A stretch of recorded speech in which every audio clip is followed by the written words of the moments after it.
स्वागत है दोस्तों आप सभी का फिर से एक नए वीडियो में। दोस्तों आज का ये वीडियो दोस्तों जेक बोर्ड के झारखंड बोर्ड के क्लास 10 के सभी विद्यार्थी के लिए सबसे ज्यादा मोस्ट इंपोर्टेंट वीडियो रहने वाला है। ठीक है, सबसे ज्यादा वीडियो दोस्तों स्किप करने का भूल बिल्कुल भी मत कीजिएगा, बिल्कुल भी मत कीजिएगा, क्योंकि दोस्तों आपका मैट्रिक बोर्ड परीक्षा जिंदगी में केवल एक बार आता है। मैट्रिक बोर्ड परीक्षा जिंदगी में केवल एक बार आता है, लेकिन आपका जिंदगी में खेल कूद हंसी बोली, ठीक है, दोस्तों के साथ गप्पा लड़ाना, ये दोस्तों आपको रोज करने को मिलेगा। लेकिन मैट्रिक बोर्ड परीक्षा में सोशल साइंस का पेपर आपको एक ही बार देना होता है। तो दोस्तों इतना अच्छा से तैयारी कीजिए, इतना अच्छा से कि मैट्रिक बोर्ड परीक्षा को जवाब दे दीजिए कि हम आएंगे तो आएंगे 90% पार लेकर ही आएंगे, नहीं तो नहीं आएंगे, लेकिन 90% पार लेकर ही आएंगे।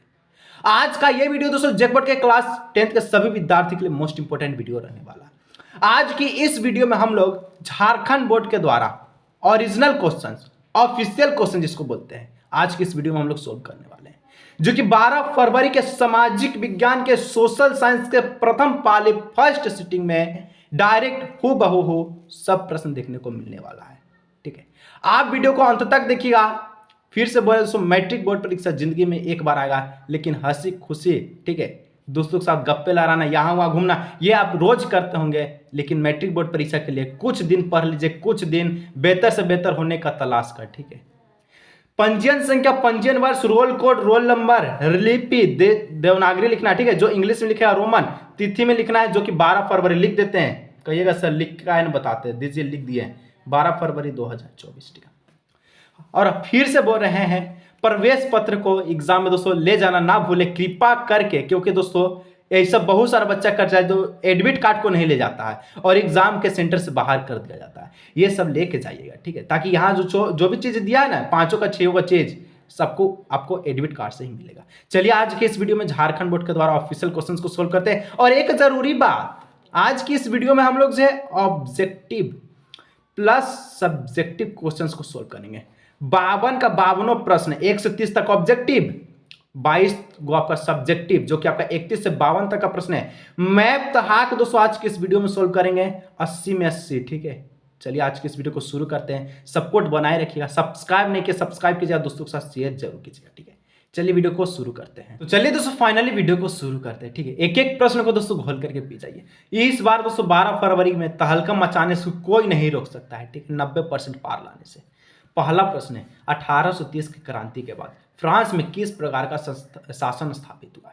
1830 का क्रांति पढ़े हैं ना? हाँ सर, काहे नहीं पढ़े हैं? और उसका बाद जो फ्रांस में जो शासन हुआ था, ठीक है, शासन स्थापित हुआ क्रांति के बाद, उसको कौन शासक के नाम से जाना जाता है? सिंपल सा प्रश्न, जवाब भी सिंपल है, निरंकुश राजतंत्र। ठीक है, ऑप्शन नंबर 1 का करेक्ट ऑप्शन। ठीक है, चलिए आगे दोस्तों नेक्स्ट बढ़ते हैं 2 नंबर। ठीक है, कहता है नेपोलियन बोनापार्ट कौन था? जी हाँ दोस्तों, नेपोलियन बोनापार्ट कौन था? आ गया धमाकेदार प्रश्न है। ठीक है, झारखंड बोर्ड का ओरिजिनल क्वेश्चन। तो 2 का जो करेक्ट ऑप्शन, ऑप्शन 3, फ्रांस का सम्राट था नेपोलियन। फ्रांस का सम्राट था नेपोलियन, कब बना नीचे कमेंट करके बताइएगा। ठीक है, जो नेपोलियन फ्रांस का सम्राट कब बना नीचे कमेंट करके बताइए। ठीक है, मैट्रिक बोर्ड परीक्षा में तहलका मचाने वाले हैं हम लोग। आ गया दोस्तों 3 नंबर, जलियांवाला बाग हत्याकांड कब हुआ? जलियांवाला बाग हत्याकांड कब? बहुत ही दर्दनाक हत्याकांड हुआ था उस दिन। ठीक है, और ये जो हत्याकांड हुआ था ना, 13 अप्रैल 1919 में। ठीक है, 13 अप्रैल 1919। ऑप्शन नंबर जो 1 दिख रहा है दोस्तों, ये आपका करेक्ट ऑप्शन होगा। ठीक है, चलिए आगे दोस्तों नेक्स्ट हम लोग बढ़ते हैं 4 नंबर। 4 नंबर दोस्तों प्रश्न कह रहा है साइमन कमीशन भारत कब पहुंचा? ठीक है, साइमन कमीशन था, भारत कब पहुंचा, कब आया भारत, अपना प्यारा भारत में? 1928 ईस्वी में। ठीक है, 1928 ईस्वी। ऑप्शन नंबर 3 इसका हो जाएगा करेक्ट ऑप्शन। ठीक है, इतिहास में नाम बनाना है, आपको भी कुछ करके दिखाना है। ठीक है, चलिए जब इसका इतिहास में नाम आ सकता है तो आपका क्यों नहीं आ सकता? कुछ करिए, ऐसा कीजिए कि माँ बाप का नाम रोशन हो जाए, सर ऊंचा हो जाए। ठीक है, कि मेरा बेटा भी ये कर सकता है, बेटी ये कर सकती है। ठीक है, 5 नंबर, आर्थिक महामंदी की शुरुआत किस देश से हुई है? आर्थिक महामंदी की जो शुरुआत है कौन से देश से हुआ है? तो दोस्तों आर्थिक महामंदी की शुरुआत कौन से देश से हुआ था? ठीक है, तो 5 का जो करेक्ट ऑप्शन है अमेरिका से आर्थिक महामंदी की शुरुआत हुआ था। ठीक है, चलिए आगे दोस्तों बढ़ते। प्यारा प्रश्न 6 नंबर कह रहा है, भारत का सबसे बड़ा उद्योग कौन सा माना जाता है?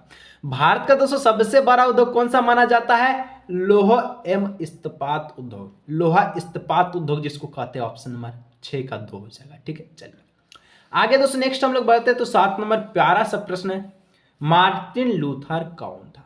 मार्टिन लूथर कौन था ये? धर्म सुधारक था कि वैज्ञानिक था कि नाविक था कि किसान था? ठीक है, किमान। ठीक है, किमान, ये तो अलग चीज होता है। ठीक है, तो जो मार्टिन लूथर था दोस्तों धर्म सुधारक था। ऑप्शन नंबर 1 हो जाएगा 7 का करेक्ट ऑप्शन। ठीक है, तहलका मचा देंगे दोस्तों इस बार हम लोग बोर्ड एग्जाम में 12 फरवरी को। ठीक है, 12 फरवरी को हम लोग जो तहलका मचा देंगे। साथ में दोस्तों अब जो है कुछ नहीं हो सकता, तहलका मचाने से इस बार कोई नहीं रोक सकता है। ठीक है, चलिए 8 नंबर, सौर ऊर्जा निम्नलिखित में से कौन सा संसाधन है? सौर ऊर्जा दोस्तों बोला है, क्या बताए थे? सौर ऊर्जा जिसका हम लोग पुनः उपयोग कर सकते हैं, कभी समाप्त नहीं हो सकता। सौर ऊर्जा ये आपका गैर पारंपरिक स्रोत भी है, जिसको हम लोग कहते हैं नवकरणीय ऊर्जा। जी हाँ, नवीकरणीय, जो कि असीमित भंडार है। ठीक है, कितनों उपयोग कीजिए कभी समाप्त नहीं होगा। 2 ऑप्शन हो जाएगा, जब तक सूरज चांद रहेगा तब तक सौर ऊर्जा का नाम रहेगा। ठीक है, नाम सुने। चलिए अच्छा बढ़ते हैं, आगे बढ़ते हैं दोस्तों। 9 नंबर, ठीक है, 9 नंबर कहता है, कपास की खेती के लिए कौन सी मृदा सबसे उपयुक्त पाई जाती है?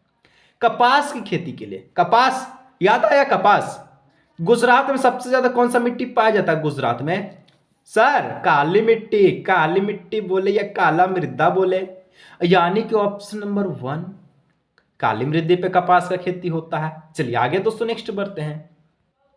नेक्स्ट दोस्तों 10 नंबर कहता है, विश्व की कितनी प्रतिशत उपजातियां भारत में पाई जाती है? ठीक है, विश्व का कितना परसेंट उपजातियां भारत में पाया जाता है? अपना भारत में। ठीक है, तो 10 का जो करेक्ट ऑप्शन जानते हैं? 8%। कितना? 8% टोटल मात्र। ऑप्शन नंबर 1 हो जाएगा। ठीक है, चलिए आगे दोस्तों नेक्स्ट हम लोग बढ़ते हैं। 11 नंबर प्रश्न आपसे पूछ रहा है, पहाड़ी और पर्वतीय क्षेत्र में वर्षा जल संग्रहण के लिए निम्नलिखित में से कौन सी विधि अपनाई जाती है? ऊंचे वाले, ठीक है, पर्वत पहाड़, ये जहां वर्षा जो होता है, ठीक है, कैसे संग्रहण करता है जल इसमें? तो दोस्तों इसमें गोल अथवा कुल से जल को संग्रहण एकत्रित किया जाता है। ठीक है, चलिए आगे दोस्तों नेक्स्ट बढ़ते हैं 12 नंबर। ठीक है, तो 12 नंबर दोस्तों आपसे पूछ रहा है प्रश्न, भारत में उगाए जाने वाले 2 प्रमुख पेय फसल कौन है? ठीक है, भारत में उगाए जाने वाले 2 प्रमुख पेय फसल जिसको हम लोग रोपण कृषि भी कहते हैं, रोपण कृषि। ठीक है, तो देखिए चाय कॉफी, ठीक है, ये क्या है? ये आपका पेय फसल, इसको हम लोग पीते हैं, चाय पीते हैं ना सुबह सुबह शाम शाम, कभियो पीजिए। चाय तो पिए होंगे कभी ना कभी, ठीक है, कॉफी शादी ब्याह में पिए होंगे, तो इसी को तो कहते हैं। ऑप्शन नंबर 1 हो गया। ठीक है, चलिए आगे दोस्तों नेक्स्ट बढ़ते हैं। 13 नंबर कहता है, किस आयस्क से एल्युमिनियम प्राप्त किया जाता है? एल्युमिनियम कहां से प्राप्त होता है? आ गया प्रश्न, बॉक्साइट से। चलिए आगे बढ़ते हैं। जमशेदपुर किस उद्योग के लिए प्रसिद्ध है? जी हाँ, जमशेदपुर से कौन कौन बिलोंग करता है? आपको पता होगा कि जमशेदपुर में सबसे ज्यादा लौह इस्पात और वाहन निर्माण दोनों है। ऑप्शन नंबर 3 को हम लोग कह सकते हैं 1 और 2 दोनों। Option number 3 is the correct option. आगे दोस्तों नेक्स्ट 15 नंबर कह रहा है, भारत का सबसे लंबा राष्ट्रीय राजमार्ग इनमें से कौन सा है? भारत का सबसे लंबा राष्ट्रीय राजमार्ग 7वां सबसे लंबा राष्ट्रीय राजमार्ग है। ठीक है, ऑप्शन नंबर 15 का 2 इसका हो जाएगा करेक्ट ऑप्शन। ठीक है, चलिए आगे दोस्तों हम लोग बढ़ते हैं। तो 16 नंबर प्रश्न कह रहा है, बेल्जियम में डच भाषा बोलने वाली की आबादी कितनी है? डच भाषा बोला। ठीक है, तो बेल्जियम में दोस्तों टोटली कितना डच भाषा बोला जाती है, कितना परसेंट? तो 59%। ठीक है, 59%। ठीक है, ऑप्शन नंबर 4 हो जाएगा इसका करेक्ट ऑप्शन। चलिए आगे दोस्तों नेक्स्ट बढ़ते हैं। 17 नंबर का प्रश्न कह रहा है, न्यायपालिका की नियुक्ति कौन करता है? नियुक्ति बोले तो चुनाव, न्यायपालिका का चुनाव कौन करता है? ठीक है, तो यहां पर 17 का जो करेक्ट ऑप्शन है कार्यपालिका करता है। ठीक है, चलिए आगे 18 नंबर, सरकार के तीसरे स्तर को किस नाम से जानते हैं? जो तीसरा स्तर है सरकार का, कौन सी कहलाता है, क्या कहलाता है? कहलाता है स्थानीय स्वशासन कहलाता है सर। 18 का 3। चलिए आगे नेक्स्ट 19 नंबर प्रश्न कह रहा है कि 17वीं शताब्दी से लेकर 19वीं सदी की शुरुआत तक अमेरिका में गुलाम बनाकर लाए गए अफ्रीकी लोगों के वंशजों को क्या कहा जाता है? वंशज पूछा है, आ गया है अफ्रीका के वंशज पे बात। इसको क्या कहते हैं? इसको दोस्तों हम लोग कहते हैं अफ्रो अमेरिकन और अश्वेत अमेरिकन। यानी कि इसका जो ऑप्शन नंबर 3 है, 1 और 2 दोनों इसका जो करेक्ट ऑप्शन अफ्रीकी और आपका हो जाएगा अश्वेत। ठीक है चलिए 20 नंबर सर्वाधिक नारीवाद आंदोलन के सर्वप्रथम नारीवाद आंदोलन की शुरुआत किस देश में हुई? ठीक है चलिए सबसे पहले नारीवाद वोमेन को लेकर दोस्तों, ठीक है, कब आंदोलन चलाया गया? ठीक है कब आंदोलन चलाया गया था? ठीक है यानी कि कब नहीं, किस देश में? तो 20 का जो करेक्ट ऑप्शन है अमेरिका में, ऑप्शन नंबर 1 हो जाएगा। ठीक है चलिए आगे नेक्स्ट बढ़ते हैं दोस्तों।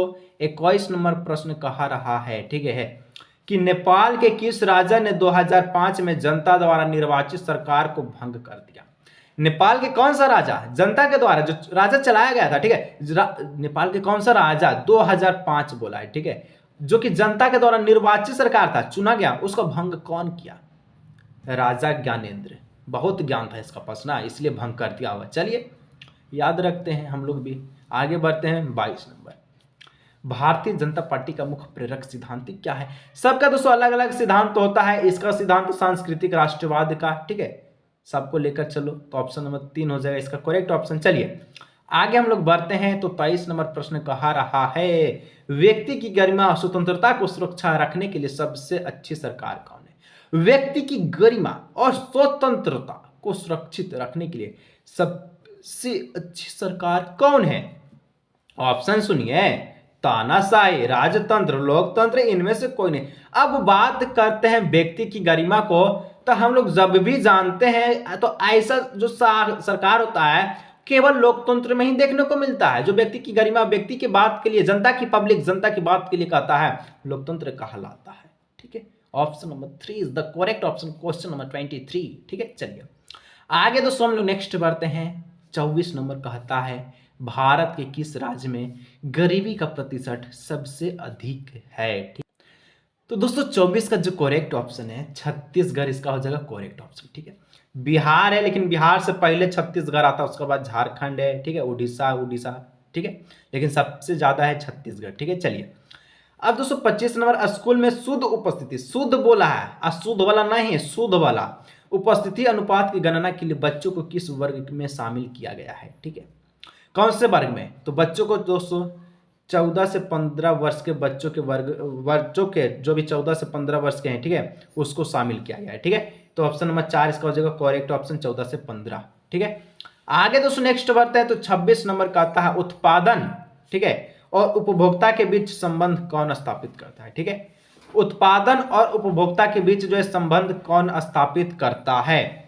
पहला है प्राथमिक, दूसरा है तृतीयक, तीसरा है तृतीयक, ठीक है, और चौथा है चतुर्थ। ठीक है तो यहाँ पर 26 का जो करेक्ट ऑप्शन है, उत्पादन और उपभोक्ता दोनों के बीच तृतीयक क्षेत्र का संबंध है। ठीक है चलिए आगे नेक्स्ट बढ़ते हैं तो 27 नंबर कहता है कि राष्ट्रीय ग्रामीण रोजगार गारंटी अधिनियम 2005 का उद्देश्य क्या है? ठीक है इसका क्या उद्देश्य है? तो इसका जो उद्देश्य था दोस्तों वो है श्रमिकों को अवस्था में सुधार, और ये जो उद्देश्य था ये दोस्तों आपका 200 जिलों में लागू हुआ था। ठीक है 100 दिनों के लिए लागू हुआ था, इसको याद रखिएगा, जो कि श्रमिकों के अवस्था में यानी कि उसको रोजगार देने की बात कहा था। ठीक है ग्रामीण रोजगार में, ग्रामीण क्षेत्रों में रोजगार अवसर बढ़ाना, यानी कि दोनों बात एक ही है, तो इसको हम लोग 3 ऑप्शन कह सकते हैं, दोनों 1 और 2 दोनों सही है। ठीक है चलिए आगे दोस्तों नेक्स्ट हम लोग बढ़ते हैं तो 28 नंबर आपसे प्रश्न पूछ रहा है कि भारत में करेंसी नोट कौन जारी करता है? ठीक है तो पैसा कौन जारी करता है? तो पैसा आरबीआई जारी करता है। कौन? आरबीआई। ठीक है जिसको हम लोग पूरा फुल फॉर्म इसका होता है रिजर्व बैंक ऑफ इंडिया, तो ऑप्शन नंबर 1 हो जाएगा। ठीक है सॉरी ऑप्शन नंबर 3 हो जाएगा रिजर्व बैंक ऑफ इंडिया। ठीक है चलिए आगे दोस्तों नेक्स्ट आपसे 29 नंबर प्रश्न पूछता है, भारत में नई आर्थिक नीति कब लागू की गई? ठीक है भारत में जो नई आर्थिक नीति है कब लागू किया? तो ये आपका 1991 ईस्वी में, ठीक है 1991 ईस्वी में लागू किया गया। ऑप्शन नंबर 1 इसका हो जाएगा करेक्ट ऑप्शन। चलिए आगे दोस्तों हम लोग नेक्स्ट बढ़ते हैं। तो 30 नंबर का था सोने के आभूषण की शुद्धता की पहचान करने के लिए किस चिन्ह का प्रयोग किया जाता है। कि आखिर के सोना डुप्लीकेट की रियलिटी है वो किसके द्वारा पहचान किया जाता है। एक चिन्ह होता है जो कि चिन्ह का नाम है हॉलमार्क। ठीक है, ऑप्शन नंबर 2 इसका हो जाएगा करेक्ट ऑप्शन। 30 MCQ प्रश्न का फुल सोल्यूशन हम लोग कर लिए हैं। ठीक है, बढ़ते हैं 22 सब्जेक्टिव प्रश्न की ओर, जो जिसमें आपका 52 नंबर का मैप का प्रश्न है। ठीक है, सारा प्रश्न आज के इस वीडियो में हम लोग सोल्व करने वाले हैं। शेयर नहीं किया दोस्तों के साथ शेयर जरूर कीजिए, सब्सक्राइब नहीं किया दोस्तों सब्सक्राइब जरूर कर लीजिएगा।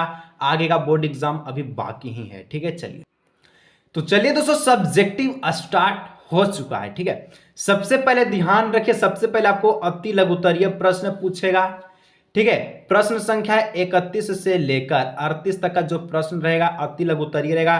टोटल दोस्तों 8 को पूछेगा, जवाब देना है आपको 6 को का, और आपका 2 नंबर का रहेगा तो 12 नंबर का रहेगा। ठीक है, टोटल 12। तो सबसे पहले हम लोग जो अति लघुत्तरीय को देखेंगे जो कि आपका 12 नंबर का। ठीक है, किन्हीं 6 प्रश्न का उत्तर दे, हम सारा प्रश्न बताएंगे, आपको 6 का उत्तर देना है एग्जाम में। ठीक है, 31 नंबर का था उदारवाद का क्या अर्थ है। ठीक है, उदारवाद क्या होता है, जिसको हम लोग लिबरेजियम भी कहते हैं। तो ये क्या है आखिर का, इसका मतलब क्या बनता है। ठीक है, तो लिखना उदारवाद वह विचारधारा है जिसके अंतर्गत मनुष्य को विवेकशील प्राणी मानते हुए सामाजिक संस्थाओं को मनुष्य के सूझबूझ और सामूहिक प्रयास का परिणाम समझा जाता है। ठीक है, उदारवाद दोस्तों एक ऐसा विचारधारा है, एक ऐसा विचार करने वाला चीज है। ठीक है, जिसमें दोस्तों विवेकशील प्रणाली होते हैं, यानी कि शुद्ध विचार हो आगे बढ़ेगा। ठीक है, वही बात का सामाजिक संस्थाओं में ठीक है मनुष्य के सूझबूझ और सामूहिक प्रयास का परिणाम समझा जाता है। अच्छे सूझबूझ वाले को ही उदारवाद कहते हैं। ठीक है, चलिए आगे दोस्तों 32 नंबर कहा कि गिरमिटिया मजदूर कौन होता है। गिरमिटिया मजदूर, जी हाँ, गिरमिटिया मजदूर कौन है। आंसर में लिखना है दोस्तों कि गिरमिटिया मजदूर ठीक है, यानी कि 17वीं शताब्दी में आए अंग्रेजों ने आम भारतीयों को एक एक रोटी का मोहताज कर दिया था। ठीक है, जब 17वां शताब्दी आया था, ठीक है 17वीं शताब्दी, तब दोस्तों जो अंग्रेज लोग था ठीक है ब्रिटिश लोग, वो भारत के एक एक नागरिक को एक एक रोटी के लिए तरपाया था। ठीक है, फिर उन्होंने गुलामी की शर्तें पर लोगों को विदेश जो भेजना प्रारंभ किया। ठीक है, तो दोस्तों उसको क्या क्या गुलामी बनाया। ठीक है, गुलामी बनाया, एक एक रोटी के लिए मोहताज कर दिया, शर्त रखा कि रोटी देंगे लेकिन जब तुम विदेश जाकर गुलामी करोगे तब भोजन मिलेगा। ठीक है, ऐसे बात का। और इन मजदूरों को गिरमिटिया कहते हैं, यहां पर इसको काट लीजिए, गिरमिटिया मजदूर कहते हैं। ठीक है, मजदूर कहते हैं, इसको लिख लीजिएगा। ठीक है, चलिए आगे बढ़ते हैं। ठीक है, 17वीं शताब्दी में अंग्रेज ने बहुत सारे लोगों को सताया, उसको विदेश बोला कि जाओ तुम मेरा गुलाम बनो तब तुमको खाना देंगे, इसको ही कहते हैं गिरमिटिया मजदूर। ठीक है, इतना लिख दीजिएगा। चलिए 33 बहुदेशनीय नदी परियोजनाओं से होने वाली 2 हानियां लिखे। ठीक है, हानि लिखना, लाभ भी होता है हानि भी होता है। ठीक है, कुछ चीज का लाभ है तो कुछ का हानि भी होता है। ठीक है, बुरा भला सब होता है। तो यहाँ पर हानि हम लोग लिखे हैं, नदियों के प्राकृतिक बहाव में बाधा के, जो भी नदी का जो प्राकृतिक बहाव है ठीक है नेचुरल फ्लो, उसमें क्या होता है बाधा पड़ता है। बाढ़ के मैदान में जलाशय बनाने से वहां की वनस्पति नष्ट होती है, इसलिए होती है क्योंकि ज्यादा पानी से दोस्तों पेड़ पौधा गल जाता है। ठीक है, चलिए आगे नेक्स्ट बढ़ते हैं। तो 34 नंबर प्रश्न कह रहा है खनिज क्या है, मिनरल्स क्या है। लिखना है खनिज प्राकृतिक रूप से विद्वान समरूप तत्व है जिनकी एक निश्चित आंतरिक संरचना होती है, और ये जितना भी खनिज है पृथ्वी की भूपट्टी से पाया जाता है, पृथ्वी की आंतरिक सतह से पाया जाता है, कोयला पेट्रोलियम जितने भी चीजें। ठीक है, इस प्रकार से। ठीक है, तो इस प्रकार से इसका आंसर को लिखिएगा। आगे दोस्तों हम लोग नेक्स्ट बढ़ते हैं। तो 35 नंबर प्रश्न का सांप्रदायिकता क्या है। ठीक है, सांप्रदायिकता क्या है, लिखना सांप्रदायिकता अर्थ परिभाषा प्रकार घटना। सांप्रदायिकता एक प्रकार की विचारधारा के रूप में वह है जो व्यक्ति समूह या समुदाय के बीच एक पूर्वाग्रह पर अंतर पहचान करती है, जो पूरी तरह से धर्म विश्वास और जाति ठीक है जातीयता आदि पर निर्भर है, सांप्रदायिकता कहलाती है। ठीक है, इस प्रकार से लिखिएगा। चलिए आगे दोस्तों नेक्स्ट बढ़ते हैं। तो 36 नंबर कि नारीवादी आंदोलन क्या है। नारीवादी आंदोलन से आप क्या समझते हैं। जैसे कि हम लोग देखें ये अमेरिका में सबसे पहले हुआ था। ठीक है, तो आखिर क्या है नारीवादी आंदोलन। नारी से पता चलता है महिलाओं के लिए बोला जा रहा है। ठीक है, वोमेन्स के लिए। ठीक है, लिखना कि महिलाओं के राजनीतिक और वैधानिक ठीक है दर्जे का ऊंचा उठाने और उनके शिक्षा और रोजगार के अवसरों को बढ़ाने की मांग और उनके व्यक्तित्व की पारिवारिक जीवन में बराबरी की मांग करने वाले आंदोलन नारीवादी आंदोलन कहलाता है। तो देखिए दोस्तों, यहाँ पर जो नारीवादी है ये आपको ऐसे पता चले कि महिलाएं के बारे में बोल रहा है, ठीक है। तब देखिए, जब जितना अधिकार पुरुष को है भारत में, ठीक है, भारत देश में, ठीक है, उतना अधिकार महिलाओं को मिलना चाहिए, चाहे वह राजनीतिक सत्ता में हो, चाहे पॉलिटिक में हो, चाहे वैदिक दर्जे में हो, ठीक है, चाहे फिर किसी भी चीज में हो, धर्म में हो या फिर किसी भी जाति के हो, उसको बराबर हक दिया जाना चाहिए भारत का हर एक नागरिक को, ठीक है। इस प्रकार से इसका लिख लीजिएगा, इसका उद्देश्य था, इसका मतलब था, इसका आंदोलन का कार्य करने का मतलब था, ठीक है। आगे दोस्तों बोलता है साक्षरता दर को परिभाषित करें। साक्षरता दर, जो कि सबसे ज्यादा राज्य केरल राज्य में साक्षरता दर मौजूद है, द्वीप बोले तो लक्षद्वीप और राज्य बोले तो केरल राज्य में, ठीक है। तो देखिए, साक्षरता दर पूछा तो साक्षरता दर अर्थात हर 100 लोगों में कितने लोग पढ़े लिखे हैं, साक्षरता दर कहलाते हैं। इसका मतलब आपको बताएं, पढ़े लिखे लोगों को साक्षरता दर कहते हैं, ठीक है। चलिए आगे बढ़ते हैं दोस्तों। तो 38 नंबर कहता है विश्व व्यापार संगठन WTO के 2 को कार्य लीजिए।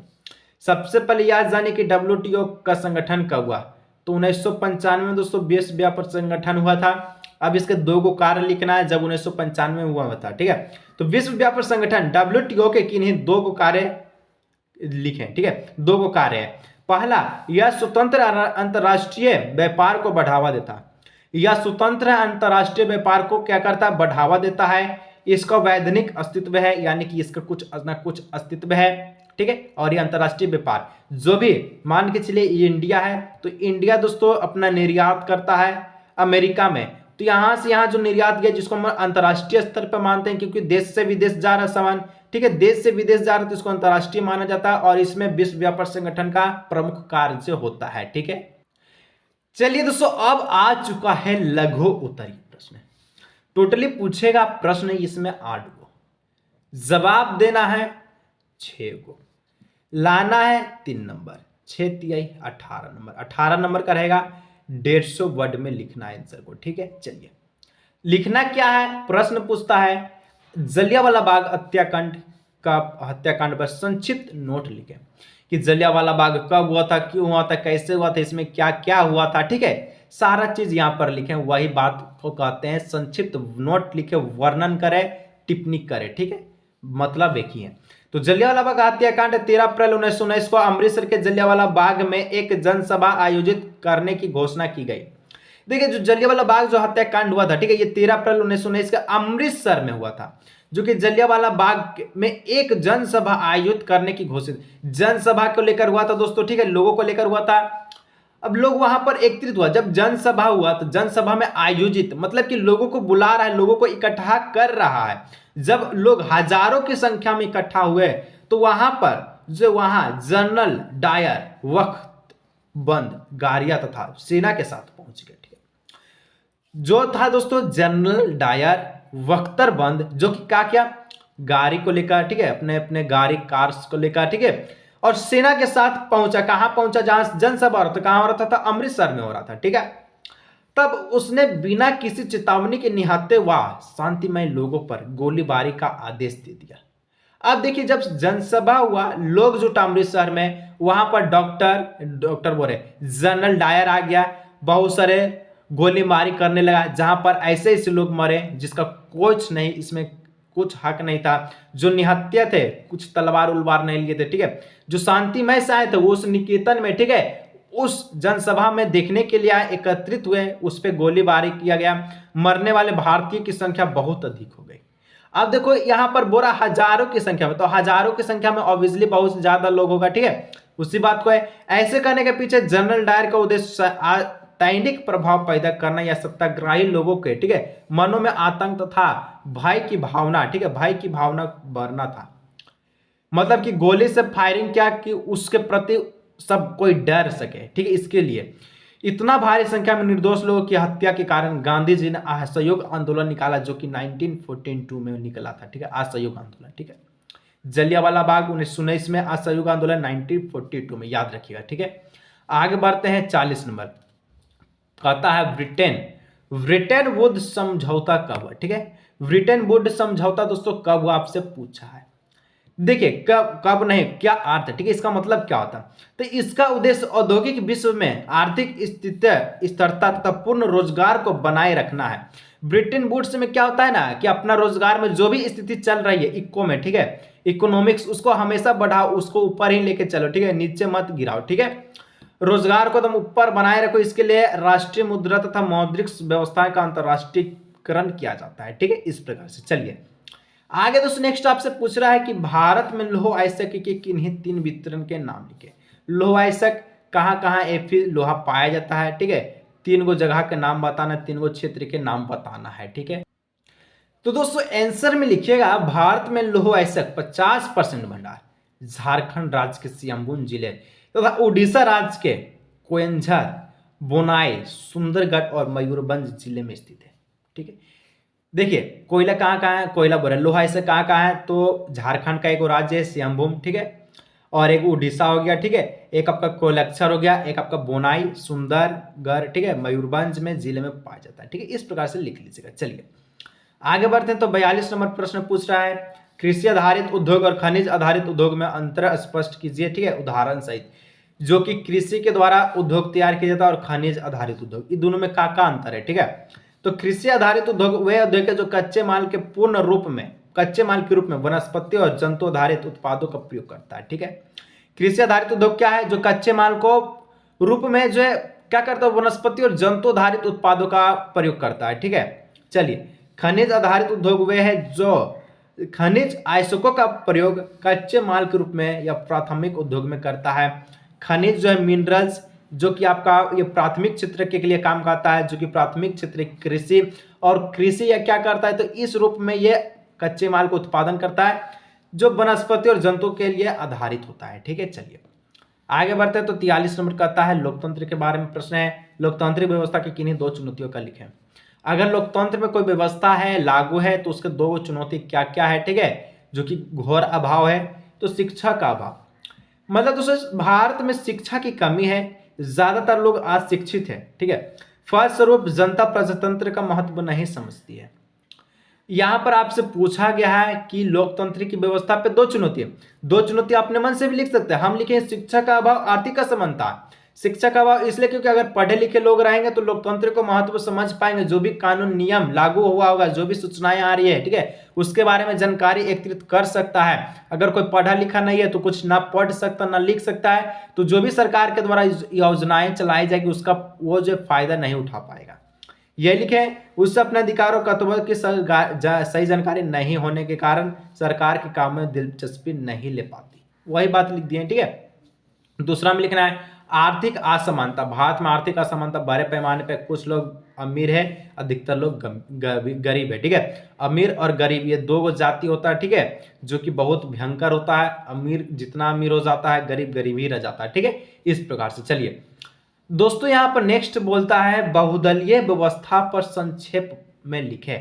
आखिर बहुदलीय व्यवस्था क्या, तो बहुदलीय व्यवस्था एक ऐसी राजनीतिक व्यवस्था है जिसमें एक देश के अंदर विभिन्न राजनीतिक पार्टियां चुनाव में भाग लेती है और जिस पार्टी को जनता का बहुमत प्राप्त होता है वह सत्ता में आ जाती है, ठीक है। चलिए आगे दोस्तों एक प्यारा प्रश्न है 45, ऋण की किन 3 शर्तों को लिखें।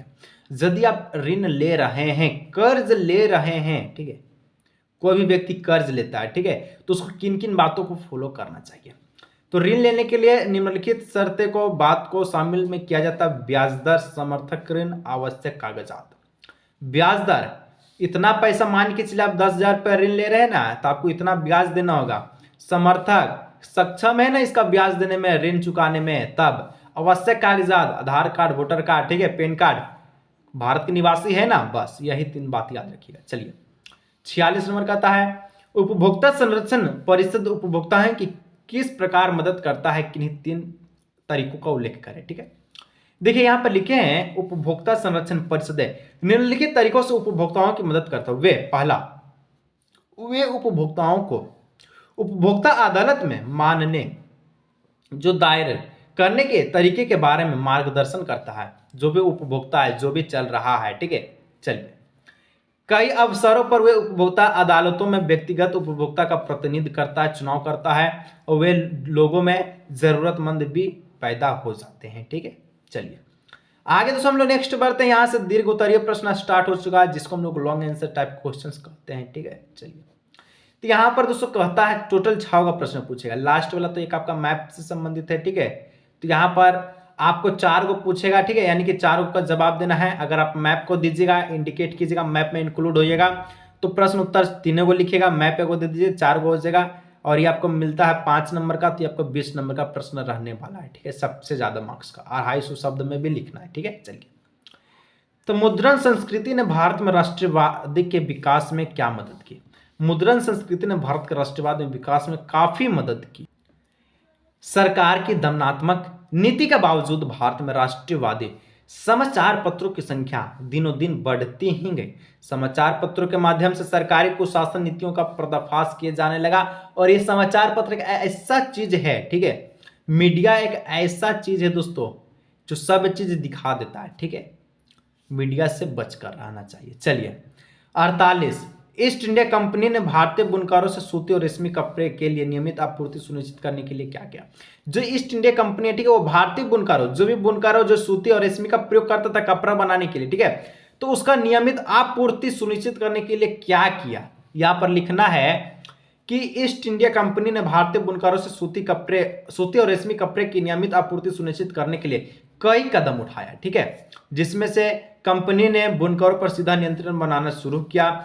ऐसे करने से एडवांस का सिस्टम शुरू किया गया। बुनकरों को एडवांस पैसा दिया जाता था ताकि वे कच्चे मालों और उपकरण खरीद सके और इसका निर्यात अधिक मात्रा में कर सके। ठीक है, अब दोस्तों नेक्स्ट आपका 49 नंबर कहता है कि राजनीतिक दल के सुधार के उपाय की चर्चा कीजिए।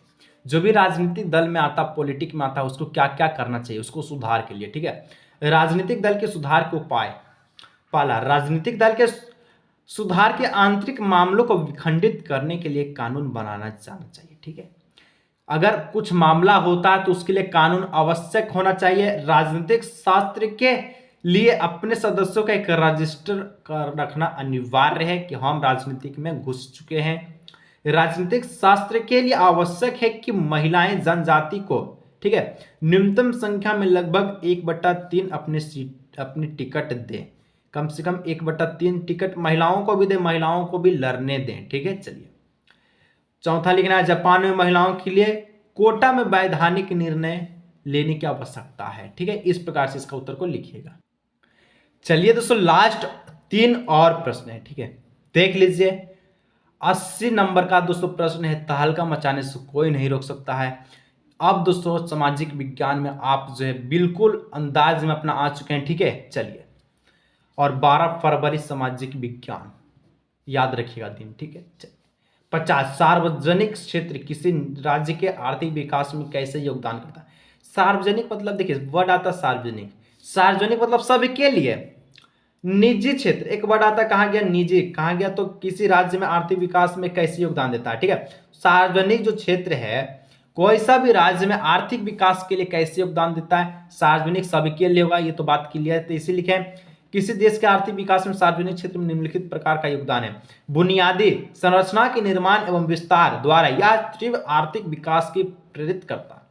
ठीक है, यह रोजगार का अवसर पैदा करता, विकास के लिए संसाधन जुटाना है। ठीक है, जो कि एक सार्वजनिक क्षेत्र एक ऐसा क्षेत्र है जो सबके हित के लिए आता है। चाहे अस्पताल हो, चाहे दोस्तों आपका विद्यालय हो, चाहे किसी भी चीज हो, चाहे रेलवे स्टेशन हो, जो सरकार की चीज में है वो सबके अधिकार है, भारत का हर एक जनता का अधिकार है। इस प्रकार से लिख सकते हैं। ठीक है, अब दोस्तों 51 नंबर प्रश्न बच्चा। इसके बाद हम लोग मैप को देखने वाले हैं। भारत में पाए जाने वाले मृदा का वर्गीकरण करें और उनका वर्णन करें। मृदा, भारत में कैसा कैसा मृदा पाया जाता है उसका वर्गीकरण करें। ठीक है, तो भारत में कुल 8 प्रकार की मृदा पाई जाती हैं, जिनकी उर्वरकता क्षमता अलग अलग है।